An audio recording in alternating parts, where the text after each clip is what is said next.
नमस्ते प्यारे बच्चों, गणित के इस वर्ग में आप सभी का स्वागत है। आइए हम सीखते हैं भिन्न। भिन्न का अर्थ होता है बांटना, उसके अलग अलग टुकड़े करना। अब पिछली बार भिन्न ने हमने सिखाया था आपको भाग देना। अब हम भिन्न के अंतर्गत सीखेंगे कि किसी वस्तु को अलग अलग ढंग से बंटवारा करना या बांटना। तो चलिए हम भिन्न के अंदर देखते हैं कि यहाँ पर दिया गया है आधा।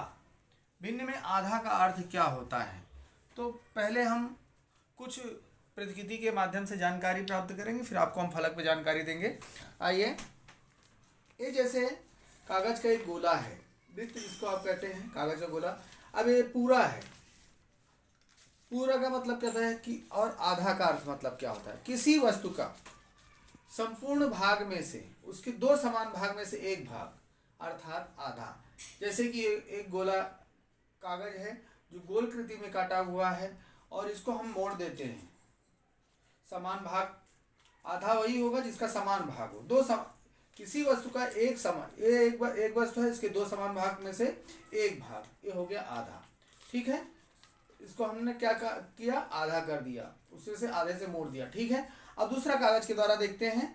अब ये भी गोला है, ये बड़ा है, इसका कैसे आधा होगा।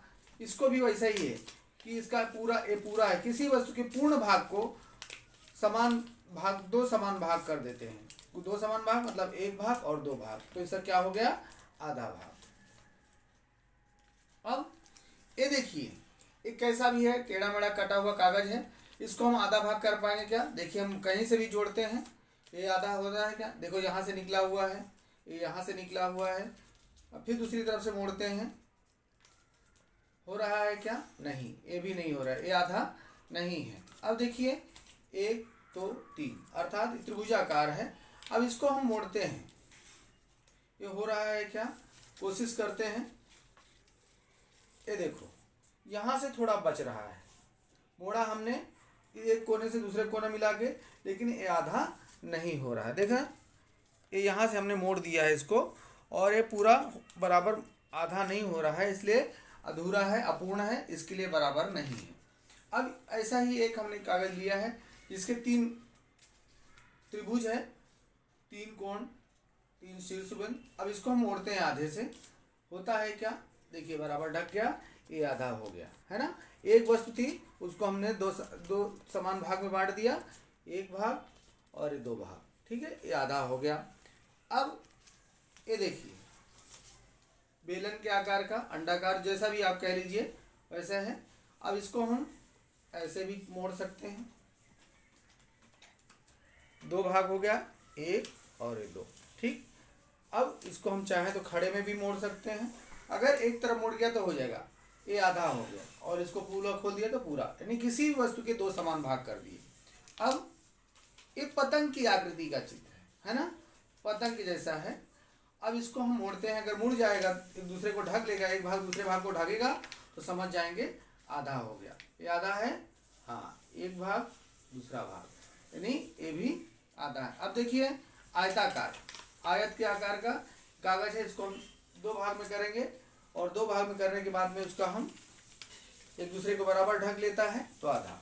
यानी जब सेब होता है, उसको हम चाकू से बीचों बीच काटते हैं तो आधा हो जाता है। ककड़ी होता है, उसको भी बीचों बीच काटते हैं तो ये रोटी हो। अब यहाँ पर देखिए एक चित्र बनाया गया है, इसको दो समान भाग करना है, केवल हमको क्या सीखना है, आधा। तो ये बीचों बीच ऐसे, ठीक है, एक है। अब इसको हमने बीचों बीच यहाँ पर काट दिया, ये देखिए एक भाग दो भाग, इसमें से दो भाग में से एक भाग, अर्थात इसको हम भिन्न के रूप में लिखते हैं 1/2। दो समान भागों में से एक भाग, चाहे एक भाग ए हो या चाहे एक भाग ए हो, ठीक है ना। एक समान भाग है, एक वस्तु है, उसके दो समान भाग कर दिए, दो समान भाग में से एक भाग, अर्थात क्या कहलाता है, आधा कहलाता है। अब यहाँ पर देखिए पतंग की आकृति का चित्र है, इस तरह से काटेंगे तो ये नहीं होगा आधा, क्योंकि ये लंबा है, ये छोटा है। अब इसको हम सीधा कर देंगे, और इसको क्या करना है, हमको रंगना है, कहने मतलब आधा कर करके उसको कलर करना है। तो हम आधा, ये हमारा आधा, दो समान भाग में से, इसको कैसे लिखेंगे, भिन्न के रूप में 1/2, यानी आधा। ठीक है, ऐसे गोल में मैंने बताया था 2 समान भाग में से एक भाग कोई भी आप ले सकते हैं, ठीक है। अब यहाँ पर 2 समान, इसको हम ऊपर नीचे भी ढक सकते हैं, ऐसे भी कर सकते हैं। एक भाग लेना है, कोई भी एक भाग, इसको भी हम 1/2 लिखते हैं, इसको भी 1/2 लिखते हैं, और इसको भी हम चाहे जिस तरह से कर लें, इस तरह से भी कर लेंगे, तो इसको भी हम 1/2, यानी 2 समान, किसी वस्तु के 2 समान भाग में से एक भाग, चाहे नीचे का ले लीजिए चाहे ऊपर का भाग ले लीजिए। अब यहाँ पर ऐसा हुआ है, तिरछा दिया हुआ है, तो क्या करेंगे, इसको पहले सीधा कर देंगे, ठीक है ना। अब इसको 1-2 भाग कर देंगे, फिर 1-2, 1-2, 1-2, तो यहाँ पर 1-2 3 4, यहाँ पर 4 भाग करने पड़े क्योंकि टेढ़ा हुआ है। तो इसके लिए क्या करेंगे, कोई भी 2 भाग ले लेंगे, 1-2 भाग हमने ले लिया तो ये आधा हो गया, और यहाँ पर 2 भाग बच गए, ठीक है। तो 4 भाग में से भी अगर 2 भाग ले लिया, 4 भाग है उसमें से हमने 2 भाग ले लिए, तो क्या हो गया, 2 का पहाड़ा पड़ेंगे, 2 1 कम 2, 2 दूनी 4, इसका मतलब ही होता है 1/2, अर्थात आधा, ठीक है। अब आधे भाग को जो आपको कागज के माध्यम से बताया था, यहाँ पर वृत्त बना के कर दिया, आधा हो गया, ठीक है। लेकिन अब इसको हम आधा कैसे करेंगे, आधा हुआ क्या, ये भाग बड़ा है, ये छोटा है, ये चौड़ा है, जैसा भी है। अब यहाँ पर अब इसको हम आधा कैसे करेंगे, अगर इस तरफ से करेंगे तो ये आधा गलत है, और खड़ा खड़ा करेंगे तो ये इसके हिसाब से ये आधा सही है। तो आधा मतलब कैसा है, कोई भी वस्तु 2 समान भाग में से बांटना, उसको से एक भाग अर्थात आधा, ठीक है। आप लोग समझ गए होंगे। फिर मिलते हैं अगले वर्ग में, फिर आधे के बाद में पाव है, पौना है, इसके बारे में जानकारी प्राप्त करेंगे, ठीक है। मिलते हैं अगले वर्ग में, तब तक के लिए धन्यवाद।